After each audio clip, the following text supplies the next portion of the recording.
여러분, 안녕하십니까?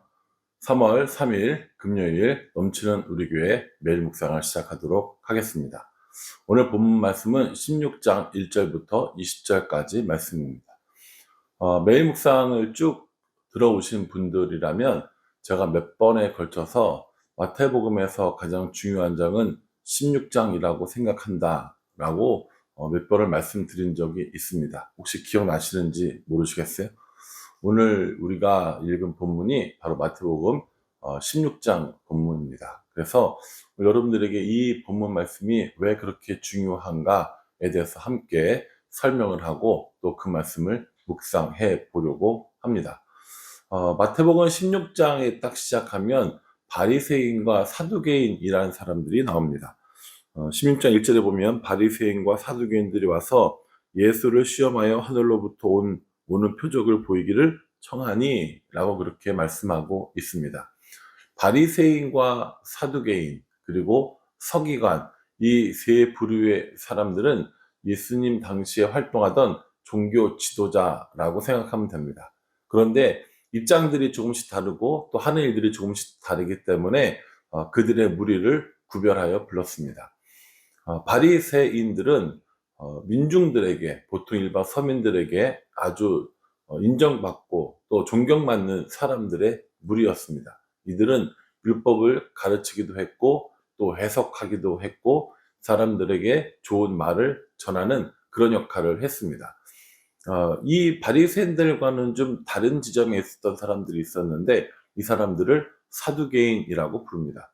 이 사두개인들은 친정부, 친로마 세력의 세력이었고요. 특별히 이 사람들은 부활을 믿지 않았습니다. 그리고 율법도 모세 오경만 인정하고 또 그것만 지키려고 했던 것이죠. 바리새인들은 부활도 인정하였고 또 더 폭넓은 범위 내에서 율법을 지키려고 애썼습니다. 그렇기 때문에 바리새인들이 서민들에게 인정받고 존경받았던 거에 비해서 사두개인들은 서민들보다는 친정부에 속해 있는 사람들, 특별히 로마의 권력자들의 하수인이라고도 볼 수 있습니다. 그러니 이 두 부류의 사람들은 절대로 섞일 수가 없는 사람들인 거죠. 여기에 또 한 무리가 있는데 그들은 서기관입니다. 이들은 율법을 기록하고 또 율법을 가르치는 일들을 주로 해왔습니다. 이 세 부류의 사람들 중에서 바리새인과 사두개인은 서로 적대시하며 지냈습니다. 적처럼 지냈죠. 근데 오늘 예수님께 찾아와서 예수님을 시험하는 일에는 함께하는 모습을 보고 볼 수 있습니다. 우리가 자주 이야기하는 것처럼 어제의 적이 오늘의 동지가 된 거고요. 적의 적은 나의 동지가 되는 겁니다. 어쨌든 이러한 여러 가지 상황에 따라 바리새인들과 또 서기관들이 예수님께 와서 표적을 구합니다. 그런데 뭐라고 얘기했냐면은 시험하기 위해서라고 이야기를 하고 있습니다. 그러니 바리새인들과 그 사두개인들은 좋은 의도로 와서 이야기한 건 아니라는 겁니다. 예수님을 시험을 하고 그 일로 트집을 잡으려고 하는 것이 분명한 목적이라는 겁니다. 예수님께서 이들에게 특별한 기적 혹은 표적을 보여주시지 않으십니다. 그러면서 뭐라고 얘기했냐면 너에게 보여줄 것은 요나의 표적뿐이다 라고 말씀하시면서 예수님께서 3일 후에 십자가에 죽으시고 3일 후에 다시 부활하실 것을 간접적으로 알려주십니다. 물론 이 당시 바리새인들과 서기관, 사두개인들은 이게 무슨 말인지 몰랐을 겁니다. 그러나 나중에 예수님께서 부활하고 나신 다음에 이 말씀이 그 말씀이구나 라고 깨닫게 될 것인 거죠. 그러니 예수님께서는 이들에게 직접적으로 예수님의 부활에 대해서 언급하시지 않았습니다. 왜냐하면 이 일로 인하여서 더 큰 문제가 발생할 것을 알고 계셨기 때문입니다. 그래서 이 바리새인들과 사두개인들에게 이 말씀을 하시고 예수님께서 이동하시는 것을 볼 수 있습니다. 그러면서 이동하시면서 뭐라고 얘기하냐면 제자들에게 이렇게 얘기합니다. 얘들아, 너희는 6절에 삼가 바리새인과 사두개인들의 누룩을 주의하라 라고 말씀하셨죠. 바리새인들과 사두개인의 누룩을 주의하라라고 말씀하신 겁니다. 예수님께서 이 말씀을 하신 이유는 바리새인들과 사두개인의 교훈을 의미하신 거라고 예수님께서 알려주십니다. 그런데 이 제자들은 바리새인들과 사두개인의 누룩을 주의하라는 이 예수의 말씀을 올바로 깨닫지 못합니다. 그리고 엉뚱한 소리를 하게 되는 거죠. 뭐라고 그럽니까? 빵 안 갖고 왔다. 이걸 하는 겁니다. 여러분, 우리가 종종 신앙생활 하다 보면 본질을 잘 깨닫지 못하고 엉뚱한 소리를 할 때가 있습니다. 신앙생활만 그런 것이 아니라 삶의 모습 속에서도 마찬가지인 거죠. 내가 이야기하는 건 그런 뜻이 아닌데, 그런 의미가 아닌데 왜 이걸 이렇게 받아들여? 라고 하는 이야기를 합니다. 달을 가리키는데 달을 가리키는 손가락을 본다. 이런 속담 정도로 적용이 되지 않을까 생각을 합니다. 예수님께서는 바리새인들과 사두개인들의 이 교훈을 주의할 것을 말씀하셨는데, 제자들은 빵 안 가지고 온 걸 가지고 이야기하고 의논했다고 합니다. 웅성웅성했겠죠. 야, 빵 안 갖고 왔어. 왜 안 갖고 왔어? 가져오라고 그랬잖아. 누가 챙기는 건데? 막 이러면서 아마 자기네끼리 얘기가 오고 갔던 것 같습니다. 예수님께서 그걸 보고 뭐라고 말씀하시냐면, 얘들아, 얼마 전에 오병이어 경험했잖아. 얼마 전에 칠병이어 걱정했잖아. 그런데 아직도 떡을 가지고 이야기하면 어떡하니? 라고 이렇게 말씀하시고 계십니다. 11절에 어찌 내 말한 것이 떡에 관함이 아닌 줄을 깨닫지 못하느냐. 오직 바리새인과 사두개인의 누룩을 주의하라. 라고 말씀하시면서 이야기한 것을 깨닫지 못하고 떡 가져오지 않은 것을 염려하는 제자들을 책망하시는 것을 볼 수 있습니다. 이렇듯 제자들은 예수님과 함께 생활하면서 예수님의 교훈을 보고 예수님의 기적을 보고 예수님의 고치심을 보면서도 아직까지 예수님을 깨닫지 못하는 모습들을 우리에게 보여주고 있습니다. 그런데 말입니다. 16장 중간에 넘어가면서 이런 분위기가 반전되는 것을 볼 수 있습니다. 13절에 예수께서 빌립보 가이사랴 지방에 이르러 제자들에게 물어 이르시되 사람들이 인자를 누구라 하느냐라고 물어보십니다. 빌립보 가이사랴라고 하는 그 지방에 이르러서 예수님께서 제자들에게 이렇게 물어보시는 겁니다. 얘들아, 사람들이 나를 누구라고 하니? 라고 물어보신 거죠. 제자들이 뭐라고 대답합니까? 어떤 사람은 세례 요한이라고 하고요. 어떤 사람은 엘리야라고 하고요. 어떤 사람은 예레미야라고 하고 또 다른 선지자라고 이야기를 합니다. 라고 이렇게 이야기를 했습니다. 여기 참 비슷한 경험이 저에게 있는데, 제가 예전에 몽골에 한번 여행을 갔던 적이 있었습니다. 거기서 이제 전통 그 가옥인 게르에서 묵게 되었는데, 그 게르가 좀 큰 게르여서 여러 외국 사람들과 함께 이제 이렇게 잠을 자게 된 거죠. 근데 마침 어떤 일이 있어서 사람들과 이야기할 기회가 생긴 겁니다. 그때 이스라엘 사람이 한 명 있었어요. 그래서 이제 유대인인 거죠. 근데 이런저런 얘기를 하다가 제가 물어봤어요. 너는 예수님에 대해서 어떻게 생각하니? 라고 물어봤더니 이 이스라엘 사람이 뭐라고 얘기했냐면 예수는 아주 위대한 선지자야 라고 이렇게 이야기를 하더라고요. 저한테도 그 친구가 물어보더라고요. 너는 그럼 예수님을 어떻게 생각하냐고. 그래서 저는 나는 예수님을 나의 구원자라고 그렇게 믿고 있다라고 이야기를 했습니다.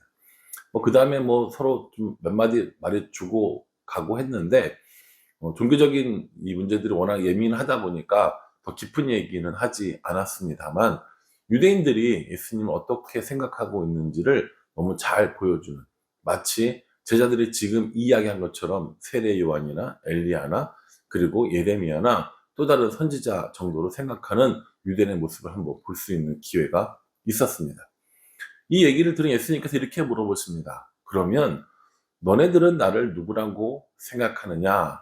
라고 물어보니까 베드로가 16장 16절에 시몬 베드로가 대답하여 이르되 주는 그리스도시요 살아계신 하나님의 아들이십니다. 라고 고백을 하는 거죠. 제가 내내 16장이 중요하다고 했던 이유가 바로 이 베드로의 고백 때문이었습니다. 베드로가 예수님을 주는 그리스도시요 살아계신 하나님의 아들입니다 라고 이렇게 고백을 했고, 예수님께서는 이 고백 이후에 교회를 세우겠노라고 이렇게 선포하셨습니다. 그래서 베드로의 이 고백, 다시 말해서 주는 그리스도시요 살아계신 하나님의 아들입니다 라고 진심으로 고백하는 사람들이 모인 공동체, 그것이 우리가 지금 다니고 있는 교회가 되는 겁니다. 교회에 관해서는 제가 교회 설립 시작하기 전에 수련회 때 한번 말씀드렸던 것 같습니다. 그러면서 교회는 좋은 사람들, 그럴듯한 사람들, 또 교회는 어떤 착한 사람들이 모이는 공동체가 아니라 주는 그리스도시요 살아계신 하나님의 아들입니다 라고 하는 신앙의 공동체라고 말씀드린 적이 있었습니다. 여러분 기억나시나요? 오늘 이 베드로의 고백이, 베드로의 이 신앙의 고백이 바로 교회를 세우는, 교회가 만들어지는 근본 바탕이 되어집니다. 이렇게 베드로의 고백에 대해서 예수님께서 칭찬을 해 주시고, 또 베드로에게 천국의 열쇠를 맡겨 주시마 이렇게 말씀해 주십니다. 여기서의 천국의 열쇠를 로마 카톨릭은 교황의 자리라고 주장을 합니다. 그래서 베드로가 카톨릭의 첫 번째 교황이 되는 것이죠. 그런데 많은 사람들이 이 천국의 열쇠에 대해서 교황의 자리를 말하는 것이 아니라 다른 사람들에게도 똑같이 주는 그리스도시요 살아계신 하나님의 아들입니다라는 신앙을 고백할 수 있도록 사람들에게 복음을 전하고 예수님을 전파할 수 있는 능력을 의미한다고 말하고 있습니다. 그러니 베드로가 중요한 것이 아니라 베드로의 신앙 고백이 중요한 겁니다. 그런데 카톨릭에서는 베드로 자체를 중요하게 생각을 하고 베드로를 통해서 기도를 하기도 하고 베드로를 성인의 반열에 올려두었던 겁니다. 우리 개신교는 베드로 자체를 중요하게 생각하지는 않습니다. 베드로가 나쁜 사람이고 뭐 이런 사람이라는 의미가 아니라 베드로를 신성하게 생각하지 않는다는 것이죠. 오히려 베드로의 이 신앙의 고백이 중요하다고 가르치고 있습니다. 사랑하는 성도 여러분, 주는 그리스도시요 살아계신 하나님의 아들입니다 라고 하는 이 고백이 여러분들에게도 동일하게 고백되어지는 내용인지 한번 점검해 볼 필요가 있습니다. 예수님께서 우리에게 똑같이 물어보실 수 있거든요. 너는 나를 누구라고 생각하느냐?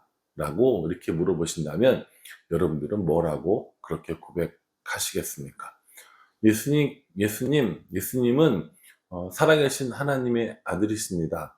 예수님은 나의 주인이십니다. 예수님은 그리스도, 구원자, 메시아입니다. 라고 고백하는 것. 이것이 예수님께서 이 제자들에게 듣고 싶었던 정답이었던 겁니다. 그렇게 오랜 시간 동안 제자들을 가르치고 또 양육하고 그들에게 복음을 알려주고 또 기적을 보여주면서 예수님께서 가르치려고 했던 이 핵심 내용이 뭔지 베드로가 깨달은 거죠. 그래서 베드로가 칭찬받았고 그 고백 이후에 교회를 세우겠노라 라고 선언하신 겁니다. 여러분, 이 베드로의 신앙 고백이 예수님의 제자 훈련의 분기점이 되어집니다. 오늘 본문 아니고 내일 본문이기는 한데요. 내일 본문 21절에 보면 이때로부터 예수 그리스도께서 자기가 예루살렘에 올라가 장로들과 대제사장들과 서기관들에게 많은 고난을 받고 죽임을 당하고 제3일에 살아나야 할 것을 제자들에게 비로소 나타내시니라 라고 말씀하고 계십니다. 그러니 예수님께서는 이 앞쪽에서는 예수님의 고난과 또 십자가와 죽음과 부활에 대해서는 말씀하시지 않았다는 겁니다. 하나님 나라에 대해서, 천국 복음에 대해서 말씀해 주셨다는 거죠. 이 베드로의 신앙 고백을 통하여 예수님께서 제자훈련의 1단계를 완성하셨음을 아셨고 이제 제자훈련 2단계로 들어가는 분기점이 되는 것이 바로 이 마태복음 16장에 나오는 오늘 본문 말씀이라는 겁니다. 그럼 예수님께서 이렇게 칭찬하셨던 베드로가 이 믿음을 계속 가지고 살아가느냐? 이건 제자훈련 두 번째 단계에 해당되는 내용이고 내일 본문 말씀이기도 하니까 내일 다시 한번 살펴보도록 하겠습니다. 저는 오늘 이 본 말씀을 묵상하면서 예수님께서 나에게 너는 나를 누구라고 하느냐라고 물어보신다면 예수님은 제 인생의 주인이십니다 라고 그렇게 고백을 할 거라고 생각을 했습니다. 그리고 또 예전에도 그렇게 고백을 했었고요. 근데 곰곰이 생각해 보면 내가 혹시 내 삶의 주인이 나라고 생각하고 내 마음대로 결정하고 내 마음대로 이끌어 가려고 하는 것은 아닌가라는 생각을 해보게 됐습니다. 뿐만 아니라 내 삶뿐만 아니라 교회도 마찬가지입니다. 예수님께서 베드로의 고백 위에 교회를 세우셨다면 교회의 주인, 교회의 머리는 예수 그리스도시라면 나 역시 예수님 앞에 예수님이 주인이심을 고백하며 교회의 머리가 그리스도이심을 고백해야 하는데 혹시 내가 교회의 주인이냐, 내가 교회의 모든 것들을 다 결정할 수 있는 양 그렇게 생각하고 그렇게 행동하고 있는 것은 아닌지 돌아보게 되었습니다. 그러니 우리가 이 말씀을 묵상하면 하나님께서 이런 찔림을 주시는 거예요. 그리고 다시 자기 자신을 다시 돌아보게 하시고 마음과 삶을 들여다보게 하시며 어떻게 살아야 할지를 우리에게 분명히 알려주신다고 생각합니다. 이것이 말씀의 힘이고 이것이 하나님의 인도하심이라고 저는 믿고 있습니다. 저는 적용으로 그렇다면 나는 예수님이 교회의 주인이시라는 고백하기 위해서 무엇을 해야 하는가라는 생각을 해보게 되었습니다. 몇 가지 적용점을 생각해 봤고 그것을 한번 실천해 보려고 애쓰도록 하겠습니다. 몇 번 말씀드리지만 제 적용을 구체적으로 말씀드리지 않는 이유는 제가 이 적용으로 인해서 사람들의 눈을 의식하게 되거나 사람들로부터 판단받는 것들을 피하기 위해서입니다. 그러니 여러분, 제가 구체적으로 적용하지 않는 부분에 대해서는 이해를 해주시고요. 여러분 개인적으로는 구체적으로 적용을 잘 하시고 실천하고 또 점검하는 일이 많아졌으면 좋겠습니다. 내일 묵상을 통해서 제자훈련 2기가 어떻게 시작되고 있는지, 2단계가 어떻게 진행되고 있는지 한번 살펴보도록 하겠습니다. 기도하겠습니다. 하나님, 바리새인들과 사두개인들은 서로 적이었으나 오늘은 동지가 됩니다. 표적을 보여주세요라는 이 요구에 요나의 표적을 이야기하지만 이들은 어떤 내용인지 알지도 못합니다. 계속해서 가르쳤던 제자들마저 바리새인과 사두개인의 누룩을 주의하라는 이 말씀을 이해하지 못합니다. 그럼에도 불구하고 베드로가 믿음의 고백을 하고 신앙의 고백을 했습니다.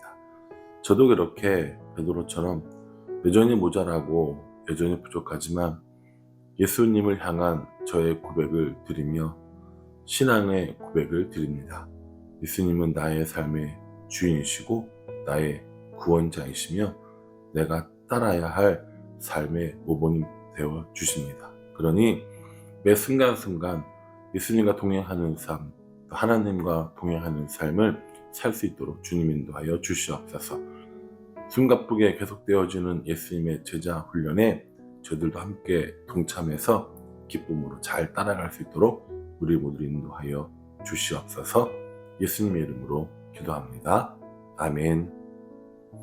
예, 여러분 오늘 내일 본문 말씀 잘 묵상하셔서 하나님의 선하신 뜻 가운데 말씀의 인도 받으실 수 있기를 간절한 마음으로 기도하겠습니다. 감사합니다.